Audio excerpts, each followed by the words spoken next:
State bank jewel appraisers union Kasaragod ജില്ലാ സമ്മേളനം നീലേശ്വരത്ത് നടന്നു.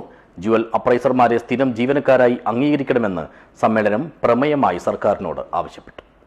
ദിസ് ന്യൂസ് സ്പോൺസർഡ് ബൈ ഗുണമേന്മയോട് കൂടിയ ഉൽപ്പന്നങ്ങൾ മിതമായ നിരക്കിൽ Sreekrishna hardwares MG road Kasaragod. Jewel അപ്രൈസർമാരെ സ്ഥിരം ജീവനക്കാരായി അംഗീകരിക്കണമെന്നും കാലാനുസൃതമായി കമ്മീഷൻ വർദ്ധിപ്പിക്കണമെന്നും നീലേശ്വരം ബസ് സ്റ്റാൻഡിലേക്ക് കടന്നുവരുന്ന റോഡുകൾ വീതി കൂട്ടി വികസിപ്പിക്കണമെന്നും state bank jewel appraisers union Kasaragod ജില്ലാ സമ്മേളനം ആവശ്യപ്പെട്ടു.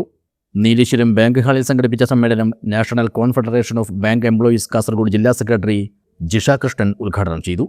ഒരു യൂണിയൻ എന്ന് പറയുമ്പോൾ നമുക്ക് ഒരുപാട് പ്രശ്നങ്ങളും, നമ്മൾ ഏത് തൊഴിൽ മേഖലയിൽ വർക്ക് ചെയ്യുന്ന ആൾക്കാരാണെങ്കിലും നമ്മൾക്ക് ഒരുപാട് പ്രശ്നങ്ങളും പരിമിതികളും ഒക്കെ ഉണ്ടാവും.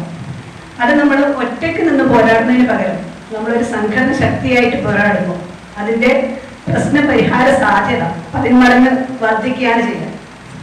അപ്പം എന്തുകൊണ്ടും ഒരു യൂണിയൻ നമുക്ക് അത്യാവശ്യമാണ്. ഇപ്പോൾ കേരളത്തിൽ 2018 നമ്മുടെ SBIയിലെ അപ്രൈസേഴ്സ് യൂണിയൻ്റെ ഒരു union all Kerala state bank jewellers appraisers union രൂപം കൊള്ളുന്നത് 2018 അത് നമ്മുടെ NCB national confederation of bank employees എന്ന സംഘടനയിൽ അഫിലിയേറ്റ് ചെയ്തിട്ടുള്ളതാണ്. ചടങ്ങിൽ യൂണിയൻ ജില്ലാ പ്രസിഡന്റ് BV സുകുമാരൻ അധ്യക്ഷനായി.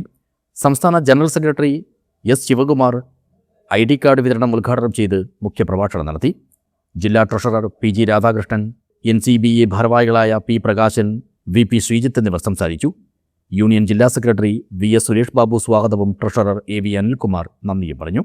പുതിയ ജില്ലാ കമ്മിറ്റിയുടെ പ്രസിഡന്റായി VV സുകുമാരനെയും സെക്രട്ടറിയായി VS സുരേഷ് ബാബുവിനെയും ട്രഷററായി AV അനിൽകുമാറിനെയും വീണ്ടും തെരഞ്ഞെടുത്തു. News bureau, Nileshwar.